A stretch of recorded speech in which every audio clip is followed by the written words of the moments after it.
ಅವರಿವರನ್ನು ಕೊಂದ ಮಾತ್ರಕ್ಕೆ ಅವನು ಅಜೇಯನಲ್ಲ. ನಿನಗೆ ತಾಕತ್ತಿದ್ರೆ ನನ್ನ ಹತ್ರ ಬೆಟ್ಕಟ್ಟು.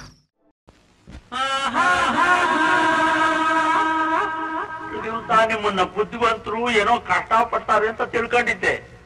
ನೀವು ಅತಿ ಬುದ್ಧಿವಂತರು ಅಂತ ಈಗ ಗೊತ್ತಾಯ್ತು.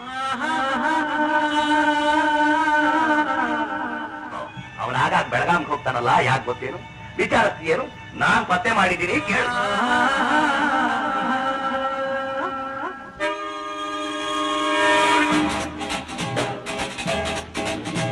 ಅಲ್ಲ, ಈ ಕೈ ಹಾಕೊಂಡ್ರು ಕೆಲಸದಾಗೆ ಉದ್ದಾರಾಕ್ಯ ಅನ್ನೋ ನಂಬಿಕೆ ನಂಗೆ ಎಳ್ಳಷ್ಟು ಇಲ್ವಲ್ಲಪ್ಪು ಮಾರಾಯ. ಆಗದು ಎಂದು ಕೈಲಾಗದು ಎಂದು ಕೈಗಟ್ಟಿ ಕುಳಿತರೆ ಸಾಗದು ಕೆಲಸವು ಮುಂದೆ ಮನಸೊಂದಿದ್ದರೆ. ಅಕ್ಕ, ಇದ್ರೆ ತಿನ್ನೋಣ, ಇಲ್ಲದೆ ಉಪವಾಸ ಬಿದ್ದೋಣ. ನಮ್ಮ ಗತಿ ಇಲ್ಲ ಅಂತ ಇನ್ನೊಬ್ಬರ ಹತ್ರ ಬೇಡ ಮಾತ್ರ ಬೇಡ, ಅದರಲ್ಲೂ ನಮ್ಮ ಸ್ವಂತ ಜನಗಳ ಹತ್ರ ಕೈ ಚಾಚಲೇಬಾರದು.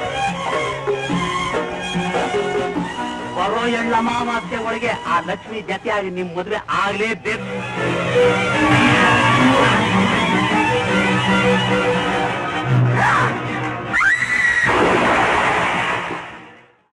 ಲಾಯರ್ ಕರ್ಕೊಂಡು ಬಂದಿದ್ದೀನಿ. ಅವನು ತಿಂತಾ ಇರೋ ಅನ್ನ ನಮ್ದು, ಅವನು ಬಿಡ್ತಾ ಇರೋ ಬಟ್ಟೆ ನಮ್ದು, ಅವನಿರೋ ಮನೆ ನಮ್ದು.